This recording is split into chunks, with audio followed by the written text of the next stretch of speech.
droite à gauche, ce Parlement ne représente que la corruption. Vous, capitalistes, vous n'avez cessé de pousser la classe ouvrière à la misère. Et vous, communistes, vous avez cessé d'exploiter cette misère voulue par les capitalistes.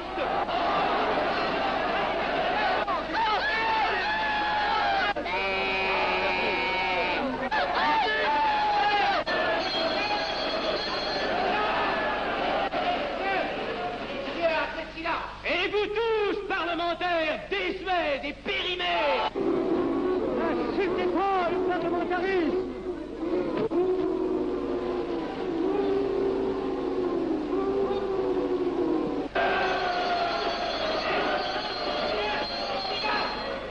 Messieurs, je vais lever la séance.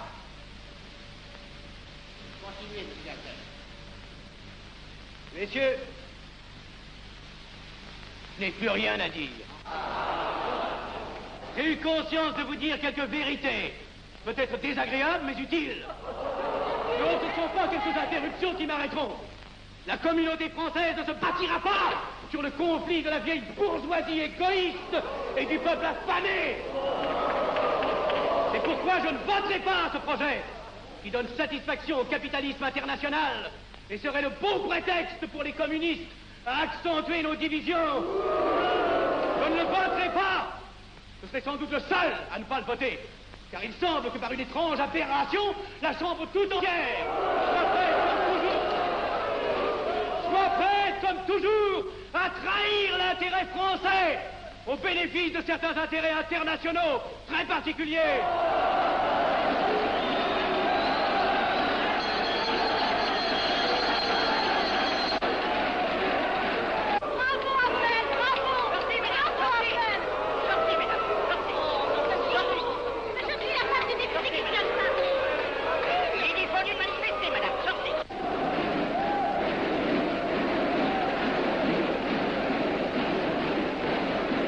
Il a du courage, ce petit Afnel. Ces petits nationaux trop puritains nous font perdre notre temps. Il faudrait l'éduquer un peu. De quelle loge est-il? Il n'est pas de chez nous, mon frère Dubois. Tout s'explique. Voilà un garçon intelligent qui a besoin d'une méthode et de conseils. Présentez-le donc. Il est sensible, il faudra procéder avec précaution. Envoyez-lui la rivière, il saura le persuader. J'y vais.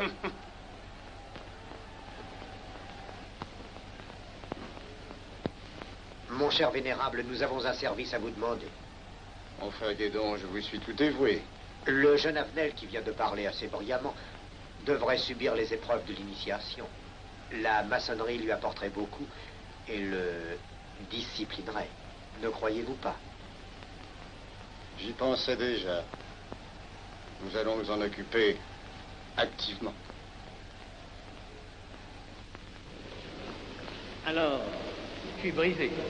Comment avez-vous trouvé mon discours? Excellent. Vous leur avez dit de fort bonne vérité. Ouais, ça n'a pourtant servi à rien, ils ont voté le projet. Ça ne sert jamais à rien de dire la vérité. Les gens n'aiment pas la vérité. Ils préfèrent de beaucoup les mensonges. Vous êtes cynique. Non. J'ai une certaine expérience politique, déjà ancienne. À propos, voulez-vous venir un peu avec moi? J'ai quelque chose à vous dire. Volontiers.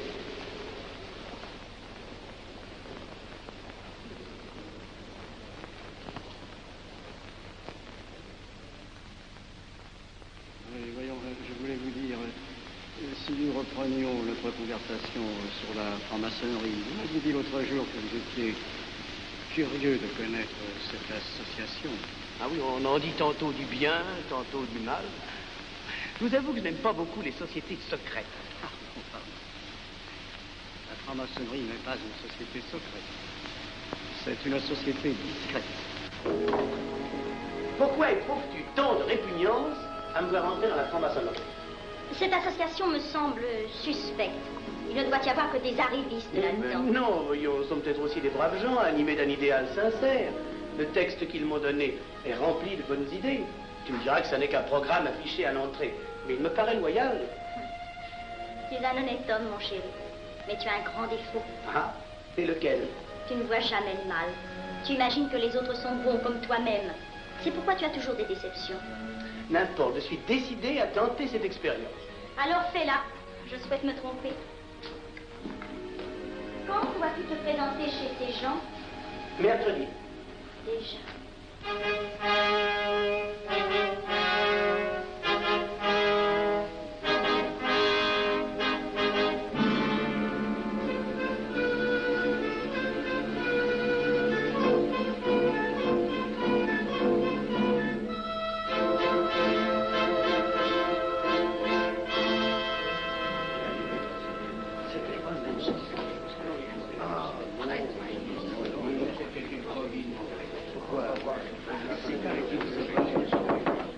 Mes frères, les travaux reprennent force et vigueur.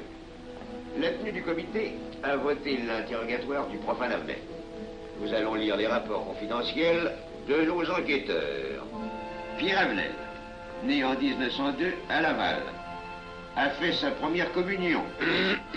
Oh, mon frère Valérie, je vous en prie. Mais déclare ne pas pratiquer régulièrement. A même cessé de fréquenter l'église. Très bien. Mais s'avoue spiritualiste.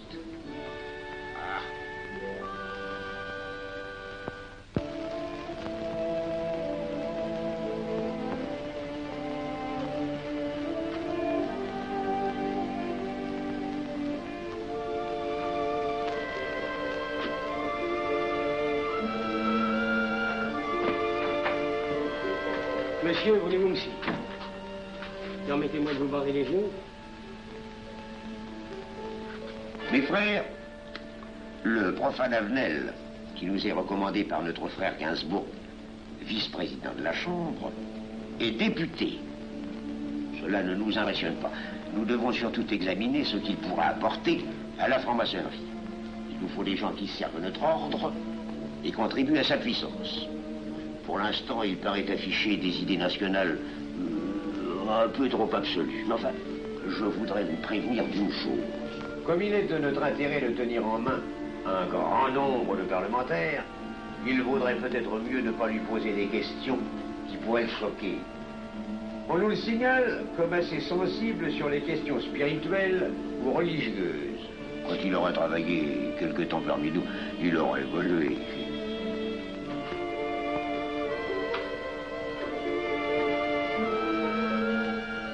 Et voilà, le silence le plus absolu, mes frères. Qui frappe ainsi régulièrement à la porte du temple? C'est un profane qui demande à être interrogé, vénérable maître. Faites entrer le profane.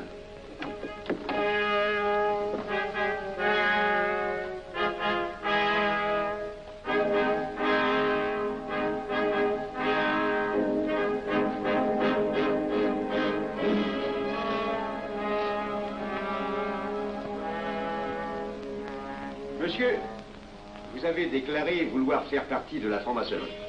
Mais nous désirons savoir qui vous êtes. Nous allons donc vous interroger sur vos sentiments, vos croyances, vos idées politiques. Répondez-nous sans vous troubler, mais en nous disant la plus stricte vérité. Consentez-vous à cet interrogatoire? J'y consens. Monsieur, croyez-vous en Dieu? Et pourquoi? Vous semblez être déçu par ce premier contact avec la maçonnerie. Mais l'interrogatoire est assez pénible. J'ai dû paraître ridicule. Vous vous trompez. D'autres qui sont passés avant vous ont moins bien répondu. Vous avez été reçu avec une majorité convenable, 16 voix contre 10. Comment, j'ai eu 10 voix contre moi? Non, non, 2 seulement. 2. Mais les voix d'opposition comptent pour 5. Ah, un opposant de plus, et vous étiez blackboulé. La maçonnerie est difficile sur le choix de ses candidats. Pas assez, mon cher, pas assez.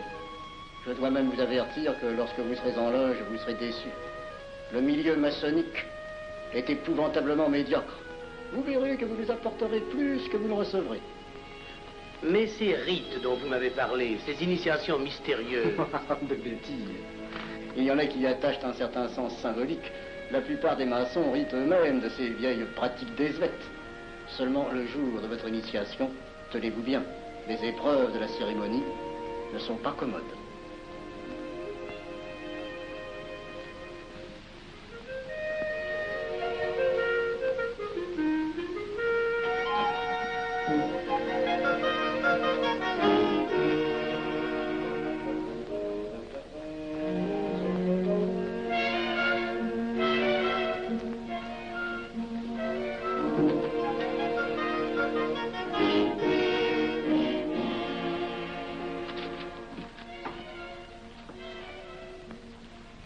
Bon. Attendez à la buvette, là. On viendra vous chercher.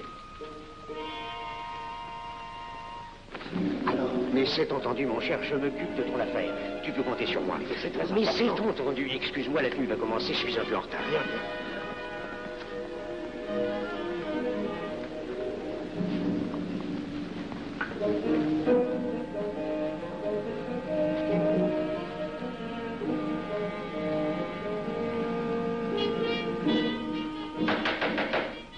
Prenez place, mes frères, nous allons ouvrir les travaux. Mon frère Durand, veuillez prendre place à l'ordre.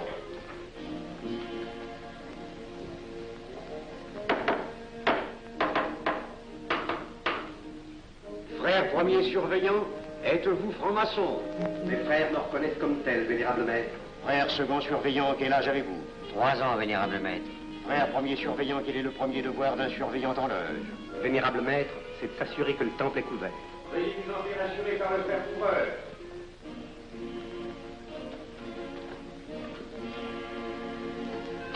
Le temple est couvert, vénérable maître. Frère second surveillant, quel est le second devoir des surveillants en loge? Vénérable maître, c'est de s'assurer que tous les frères présents sont membres réguliers de la loge ou visiteurs connus. Debout, et alors, mes frères. Frère premier et second surveillant, assurez-vous que tous les frères rangés devant vos colonnes sont membres réguliers de la loge ou visiteurs connus.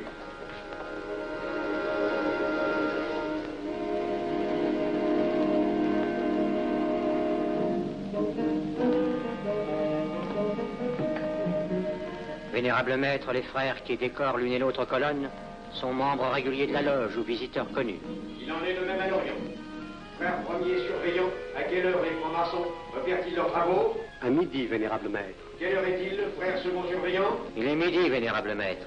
Puisqu'il est l'heure du travail, frère premier et second surveillant, invitez les frères de vos colonnes à se joindre à vous et à moi pour ouvrir les travaux de la respectable loge des enfants de l'univers Orient de Paris, au grade d'apprenti, en la forme accoutumée. À moi, mes frères, par le signe, la triple batterie et l'acclamation.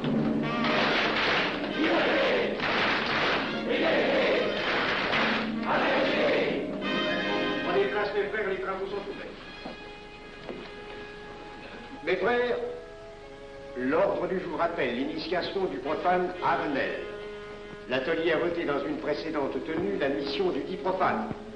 Nous allons donc ce soir le recevoir solennellement. Mon frère couvreur, veuillez aller chercher le profane Avenel qui a écrit son testament philosophique dans le cabinet de réflexion.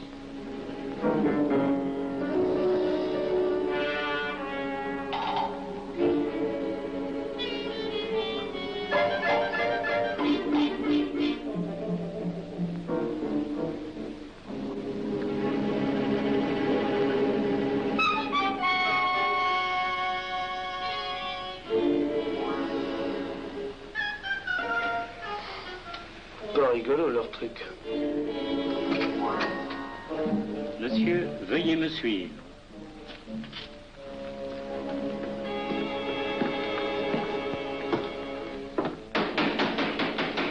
Qui frappe ainsi régulièrement à la porte du temple? Vénérable maître, c'est un profane qui demande à être reçu maçon s'il en est jugé digne. Frères, armez-vous de vos glaives. Faites entrer le profane.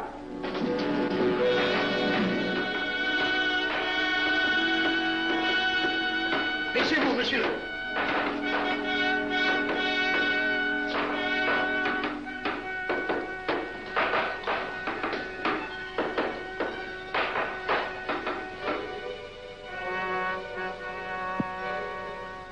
Monsieur, cette épée que vous sentez sur votre poitrine est toujours levée pour punir le parjure. Elle est le symbole du remords qui déchirerait votre cœur si vous deveniez traître à la société dans laquelle vous voulez entrer. Est-ce de votre propre volonté, en pleine liberté, que vous vous présentez parmi nous? Oui. C'est une institution qui ne procède que d'elle-même. Elle prend sa force dans la raison. Persistez-vous toujours dans vos intentions? Êtes-vous bien déterminé à vous soumettre aux épreuves, quelles qu'elles puissent être? J'y consens. En ce cas, confiez-vous à la main qui va diriger vos pas. Mais comme il serait imprudent de s'imposer des obligations dont on ne connaîtrait pas l'étendue, il est de la sagesse de cette respectable assemblée de vous dire quels seront vos devoirs si elle vous admet dans son sein. Le premier est un devoir absolu de secret sur tout ce que vous pourrez entendre et découvrir parmi nous, ainsi que sur tout ce que vous verrez et saurez par la suite. Je dois exiger de vous un serment prêté sur la coupe des libations. Consentez-vous à le prêter? Oui. Frère expert, faites approcher le profane. Et vous, maître des cérémonies, apportez la coupe des serments. Présentez la coupe au profane.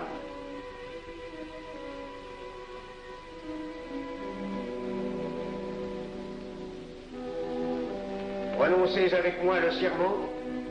Je m'engage sur l'honneur, au silence le plus absolu, sur tous les genres d'épreuves qu'on pourra me faire subir.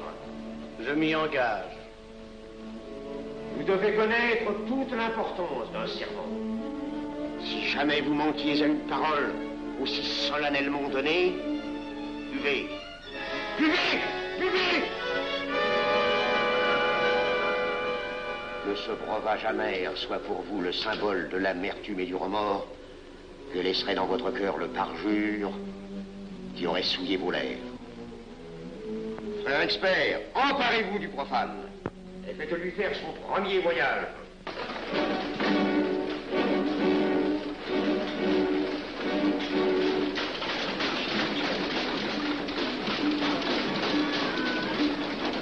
Là, c'est un profane qui demande à être reçu maçon. Comment ose-t-il l'espérer? C'est qu'il est libre et de bonne mœurs. Puisqu'il en est ainsi, qu'il passe.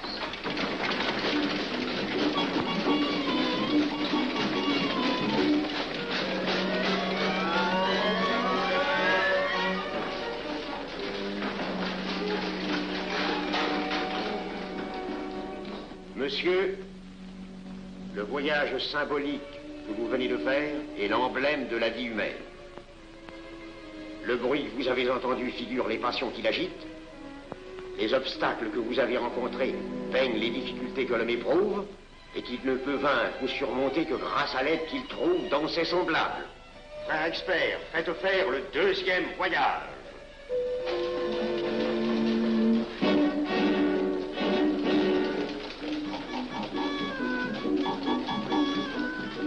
Qui va là?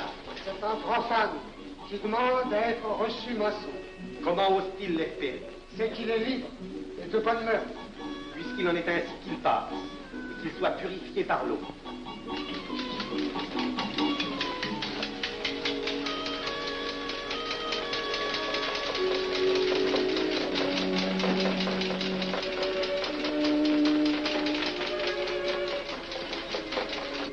Monsieur, nous avons procédé à l'épreuve de l'eau qui représente l'épuration de votre esprit naissant à la vie maçonnique.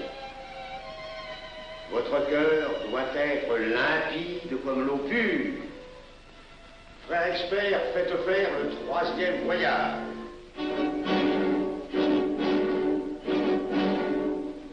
Qui va là? C'est un profane qui demande à être reçu maçon. Comment ose-t-il l'espérer? C'est qu'il est libre et de bonne mœurs. Puisqu'il en est ainsi, qu'il passe par les flammes.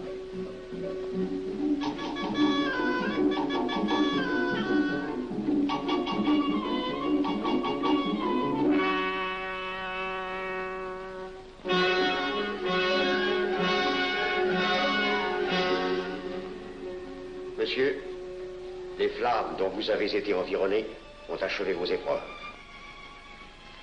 L'ordre maçonnique dans lequel vous demandez à être admis pourra peut-être un jour exiger que vous versiez jusqu'à la dernière goutte de votre sang pour sa défense et celle de vos frères. Je vais maintenant vous faire prêter serment à la franc-maçonnerie. Frère expert, amenez le profane à l'autel. Mes frères, debout, à l'ordre et glaive aux mains.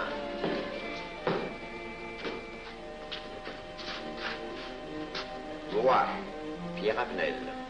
Moi, Pierre Avenel. De ma propre et libre volonté.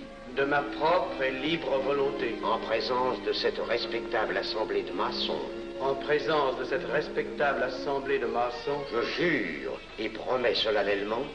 Je jure et promets solennellement. De ne jamais révéler aucun des mystères de la franc-maçonnerie qui vont m'être confiés. De ne jamais révéler aucun des mystères de la franc-maçonnerie qui vont m'être confiés. Quelle idée saugrenue ton mari a-t-il de se faire recevoir franc-maçon? Je lui ai déconseillé tant que j'ai pu, mais tu sais comme il est entêté. Il va se trouver dans un milieu d'arrivistes si médiocre. On l'a pourtant bien prévenu, pourvu qu'il ne lui arrive rien. Il y a tant d'histoires qui courent sur le compte de ces sociétés secrètes. Ne t'inquiète pas, Pierre. Il saura se tirer d'un mauvais pas. Prudent. Pas assez. Monsieur, le serment que vous venez de prêter ne vous donne-t-il aucune inquiétude? Consentez-vous à le renouveler lorsque vous aurez reçu la lumière? Je le renouvellerai. Mes frères, nous allons donner la lumière aux profanes. Frère couvreur, préparez-vous à accomplir votre office. Que la lumière lui soit donnée à mon troisième coup de maillet.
Néophyte, ces glaives que vous voyez tourner vers vous vous annoncent que tous les maçons voleront à votre secours si vous respectez et si vous observez nos lois. Mais ils vous annoncent aussi que si vous trahissez votre serment, vous n'échapperez pas à la vengeance de tous les frères répandus sur la surface du globe et qui ont juré de punir le parjure.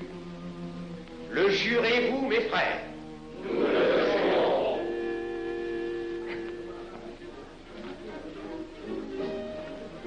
Mes frères, à la santé de notre nouveau frère. À votre santé.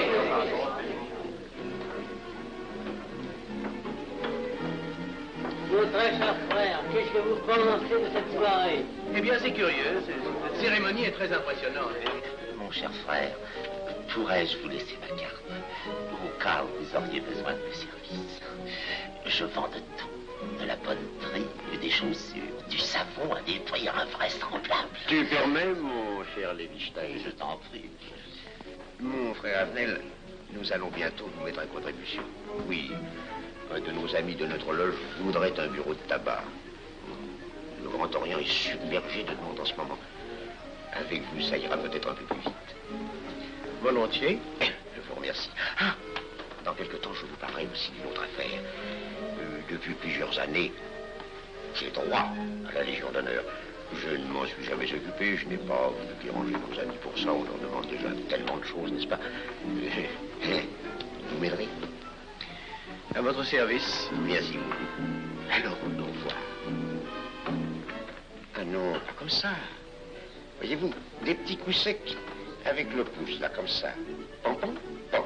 Essayez. Pom, pom, pom. Et ben voilà. Avec ce signal-là, on ouvre toutes les portes.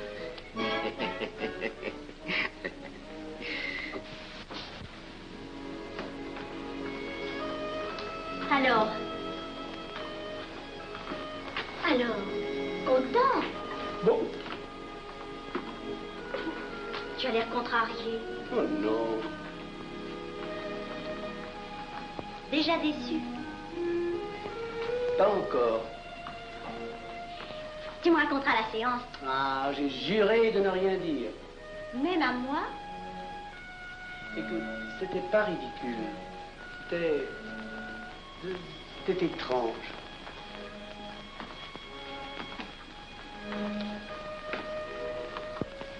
Mon chéri. Oh, mon chéri, c'est idiot, mais j'ai peur pour toi. Qu'est-ce que tu veux qu'il m'arrive? Oh, mon grand.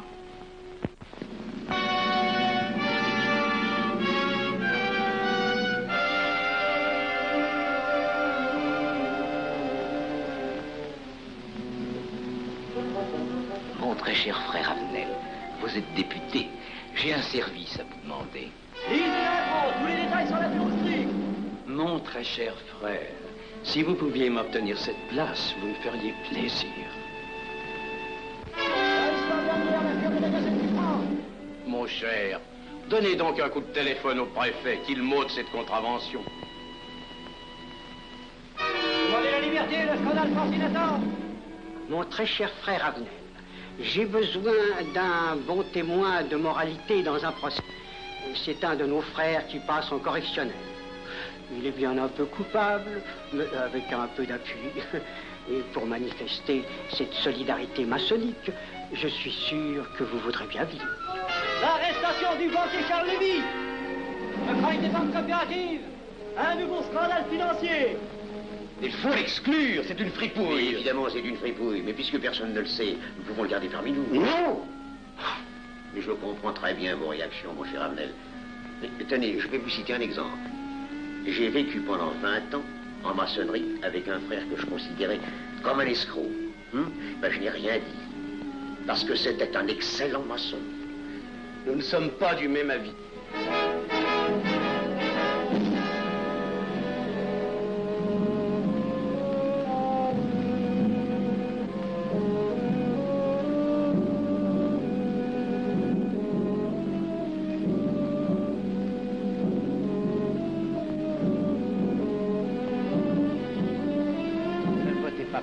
Pourquoi?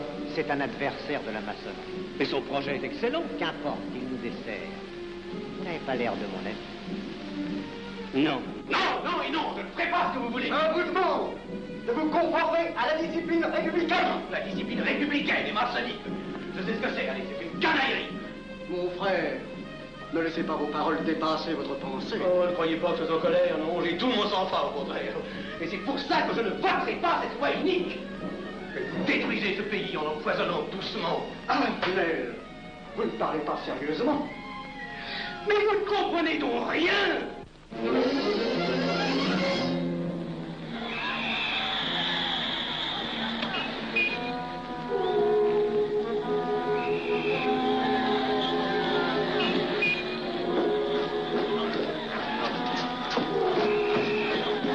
Que se passe-t-il? Regardez. Mais calmez-vous, mon vieux. Ce n'est rien. Rien.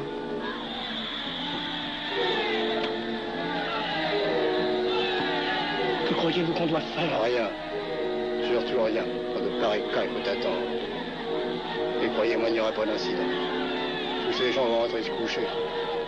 Ils sont fatigués d'avoir crié.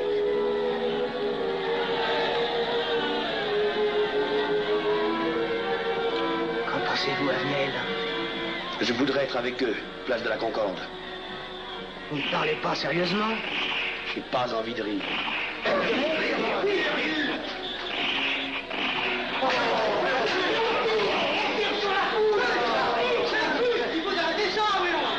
Mais surtout, il faut arrêter ça.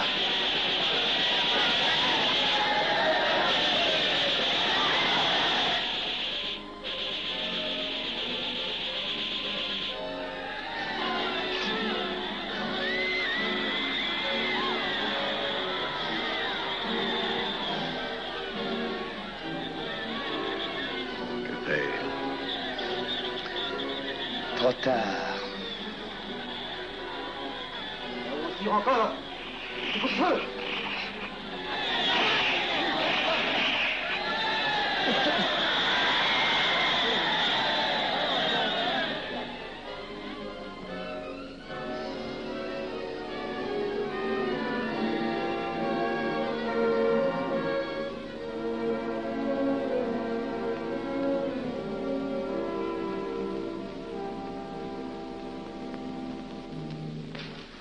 Messieurs, nous avons établi définitivement la liste des membres de la commission d'enquête.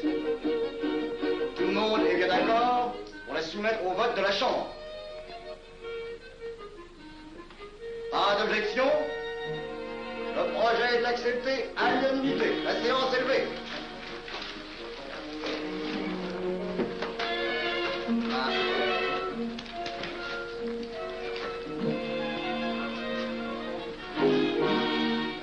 Vous pensez que ça va marcher?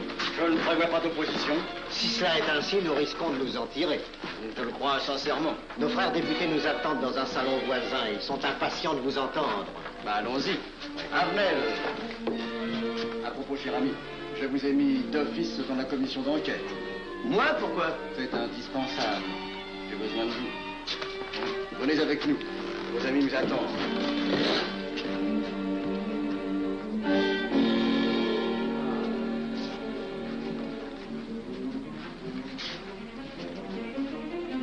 Mes frères, puisque nous sommes entre nous, je puis vous dire bien confidentiellement que nous allons traverser ces événements graves sans trop de dommages.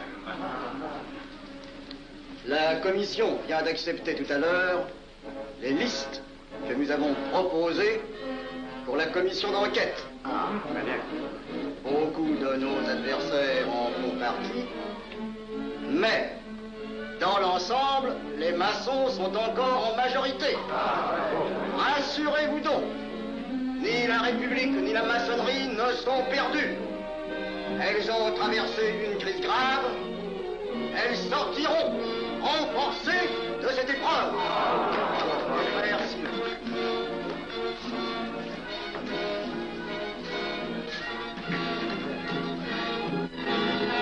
Demandez l'anti-Marfond, le scandale de la commission d'enquête. Demandez l'anti-Marfond, le scandale de la commission d'enquête. Vous me demanderez successivement le Quai d'Orsay, la Banque de France, l'état-major, le secrétaire général du Parti radical socialiste, le temps et les usines d'aviation Guerlain. Bien, monsieur.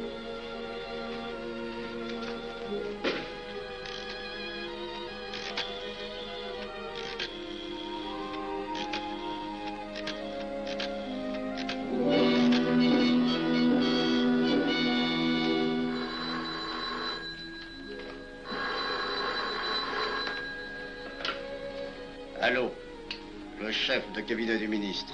Allô? Mais oui, passez-le-moi. Lui-même, à vos ordres, mon très cher ami. Je ne peux rien vous dire par téléphone. Il pleut. Vous me comprenez? À merveille. Alertez tous nos amis à l'étranger qu'en aucun cas on ne parle de nous. Silence. Compris. Allô, ici Général Maisonnat. À vos ordres, mon cher Larivière. Je compte sur vous, mon cher général, pour que l'armée ne varie pas politiquement. Elle doit rester divisée, avant tout. Ne craignez rien, j'ai déjà procédé à des changements importants. Tous les officiers suspects d'être contre nous ont été éloignés de Paris et séparés les uns des autres. Mes frères, il est indispensable de franchir cette mauvaise passe. Il ne faut pas trop de mouvement de course. N'est-ce pas, mon frère sous-gouverneur? Nous maintiendrons la monnaie. La presse de droite doit essayer d'attaquer la presse de gauche. Pendant quelque temps. Pour donner le change. C'est entendu.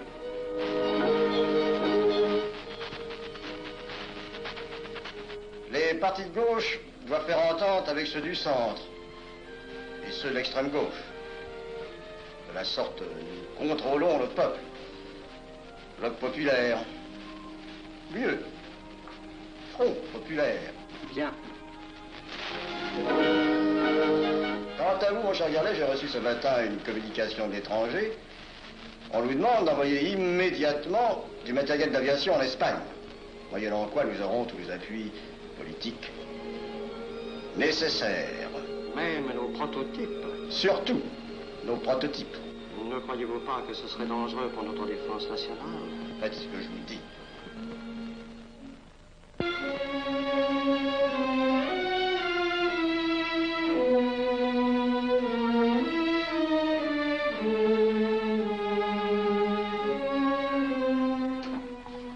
Monsieur Avenel, faites entrer. Ah, bonjour, cher ami. Comment on va? Bien, merci. Ah, je vous ai fait appeler. Que se passe-t-il? On ne vous voit plus. Vous le boudez? Oh non. Cigarette. Non, merci. Dites-moi, pourquoi avez-vous refusé de faire partie de la commission d'enquête? Oh, bon, j'ai beaucoup de travail en ce moment et je fais déjà partie d'autres commissions. Avenel, répondez-moi franchement. Ce n'est pas parce que nous avons eu l'autre jour une petite discussion bien fraternelle? Eh bien, justement, si. Je voudrais vous parler de la franc-maçonnerie. Ah, mais bien, voyons, mais bien entendu. Asseyez-vous. Ah. Alors? Ah. Je vous écoute. Eh bien, voilà, vous avez été mon présentateur, je vous dois une explication. Je suis décidé à déposer ma démission. Vous avez l'air d'avoir été déçu par la maçonnerie. Oh, pire, choqué. Pourquoi? Mais confessez-vous, mon vieux. Vous ne serez pas le premier maçon qui m'aura ouvert son cœur. Qu'est-ce qu'on vous a fait? Mais à moi, personnellement, rien. Mais je trouve ce milieu maçonnique... pourri d'arrivistes écœurants. Je vous l'accorde. Ah, ben, je ne vous le fais pas dire. Oh, croyez-vous que je sois dupe?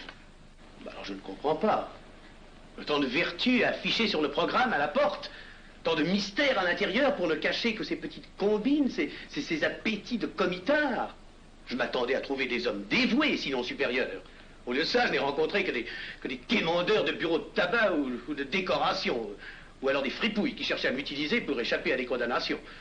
En dehors d'eux, des phraseurs, des sectaires, ignorant tout, ne connaissant rien de l'histoire de leur pays, rien de l'histoire du monde, rien de la politique, rien de la philosophie, rien. Ah, des cerveaux vides, mais des dents longues et des langues folles. Et c'est cela qui gouverne la France. Quel grade avez-vous maintenant? J'ai été initié à la maîtrise il y a peu de temps.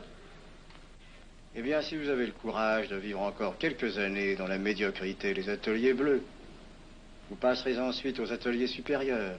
C'est mieux? C'est autre chose. Voyons, vous êtes 33e, n'est-ce pas? C'est le grade le plus haut dans la maçonnerie. Mon petit Avenel, je vais vous révéler, quoique je ne le doive pas, ces fameux secrets maçonniques dont on fait tant de mystères. En maçonnerie, on cache tout aux petites gens. En bas, vous ne savez rien. En haut, vous commencez à voir un peu plus clair dans le jeu mondial.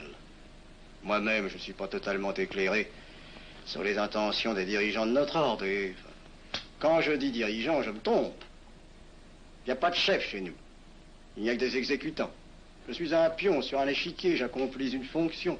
Je reçois des messages. J'obéis. Je transmets. J'agis. Mais qui dirige?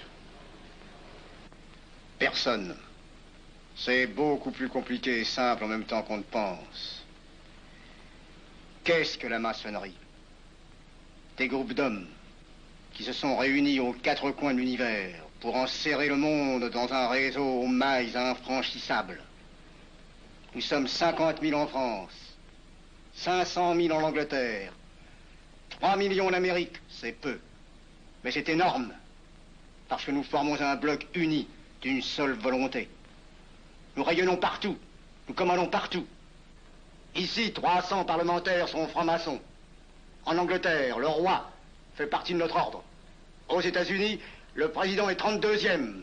Il n'y a pas un pays où nous n'ayons nos appuis secrets, nos hommes, nos banques, nos groupes dévoués. Et ceci n'est rien. Je ne vous montre là de la maçonnerie que la puissance physique. Il y a peut-être autre chose. Mais quoi? Une doctrine supérieure. Une antique expérience des forces du monde qui nous permet de pousser les peuples tantôt vers la vie, tantôt vers la mort, quand il le faut. La mort? Je croyais la maçonnerie attachée à la paix. À une certaine paix. Notre paix. Sinon,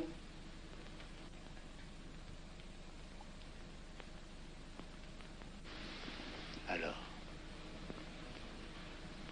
cette démission?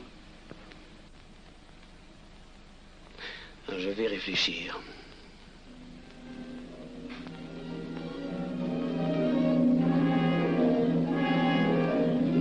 Alors, il n'y a qu'une solution, la guerre. Pour réussir à déclencher la guerre, la maçonnerie a besoin de tous ses hommes. Sur combien de voix pouvons-nous compter à la Chambre? Nos frères parlementaires sont à peu près tous sûrs. Sauf un, que j'oserais nommer, car il fait partie de notre loge. Qui donc? Avenel. Il tient des propos contre le Grand Orient qui l'accuse de vouloir déclarer la guerre à l'Europe. Je n'ai jamais eu confiance en ce type-là. C'est une faute de l'avoir laissé entrer ici. Nous pouvons encore leur amener de meilleurs sentiments. Je doute que vous réussissiez. Qui sait? Nous avons peut-être les moyens pour ça.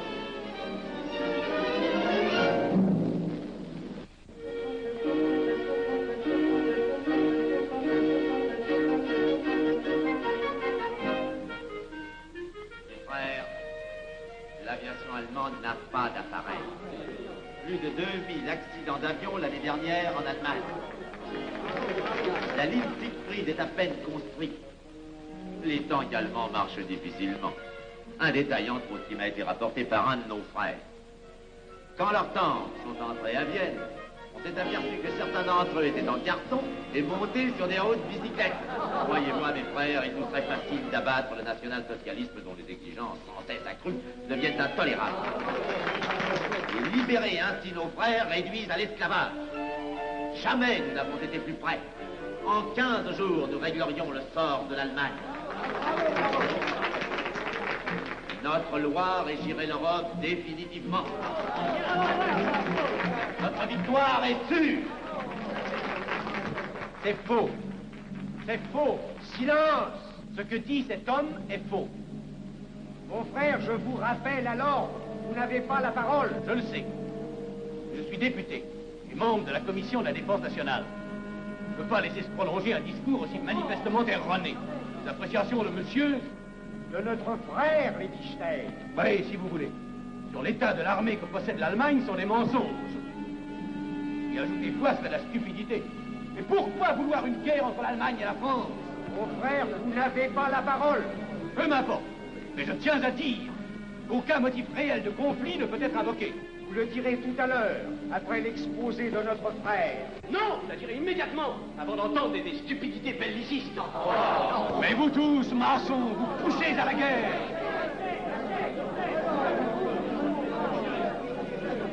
Pour que ce pays soit gouverné par vos lois, par les Juifs, et la maçonnerie surtout. Le peuple français ne se battra pas pour défendre une idéologie fumeuse, un régime ignoble, une république pourrie. Mon frère Avenel, je vous prie de couvrir le temple.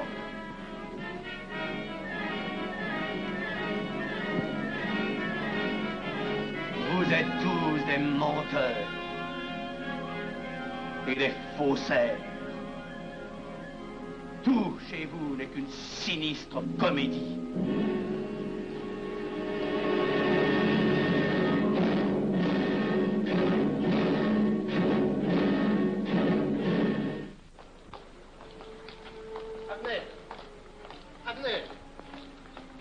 Avenel, excusez-moi, comme vous, j'habite Neuilly, c'est pourquoi je me permets de vous rejoindre. Oui, vous avez fort bien fait, mon frère. J'étais près de vous à la tenue. Je voulais vous féliciter. Oh, merci. Vous avez très bien fait de leur crier des vérités. Ce sont des fous. Malheureusement, il est impossible de leur faire entendre raison. Les événements sont pourtant indiscutables. Oui, oui. Dites-moi, j'ai des documents confidentiels sur l'action actuelle de la maçonnerie qui peut-être vous intéresseraient. Des documents? Oui, oui, des documents. Vous êtes député, il serait utile et urgent que je vous les communique. Mais je crois bien, où sont-ils? Chez moi, pas très loin d'ici. Si vous avez quelques minutes. Et volontiers, allons. Alors, qu'est-ce qu'on décide? Pétard ou couteau? Le couteau, ça fait moins de bruit. Attention, les voilà.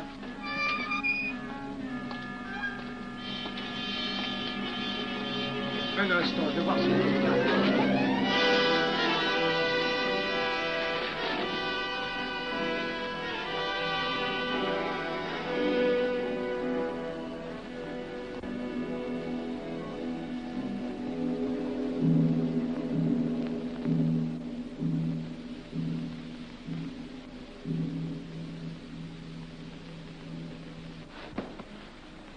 pas, mon chéri. Tu guériras vite. Le docteur a dit maintenant que tu étais sauvé, à condition d'être sage.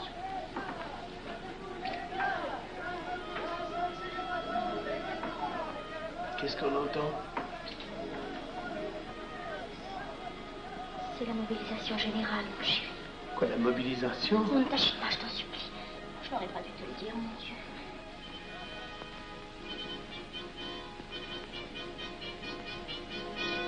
T'en fais pas, mon chéri. Tu reviendras vite.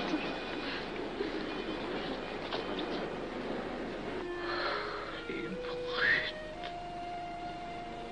Ils sont arrivés. Ils ont réussi à déclencher leur guerre.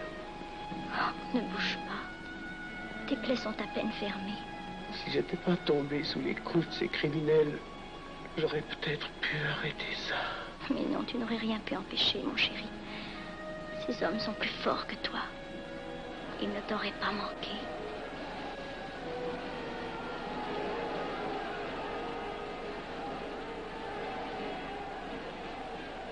Qu'est-ce que c'est?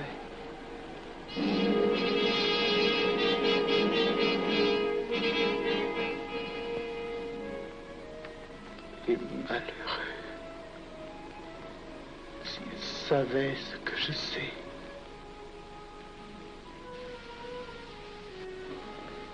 Mes frères, nous pouvons affirmer en toute sérénité que la franc-maçonnerie universelle a présentement atteint son but. Cette guerre qui est la nôtre est déclarée. Elle doit aboutir au triomphe de notre ordre. Il importe que le monde soit définitivement gouverné selon nos méthodes et par nos idées. Debout et alors. Frère premier surveillant, à quelle heure ferme-t-on les travaux? À minuit, vénérable maître. Quelle heure est-il, frère second surveillant? Minuit, vénérable maître. Puisqu'il est minuit et que nous avons accompli notre œuvre, je déclare les travaux clos à mon coup de maillet.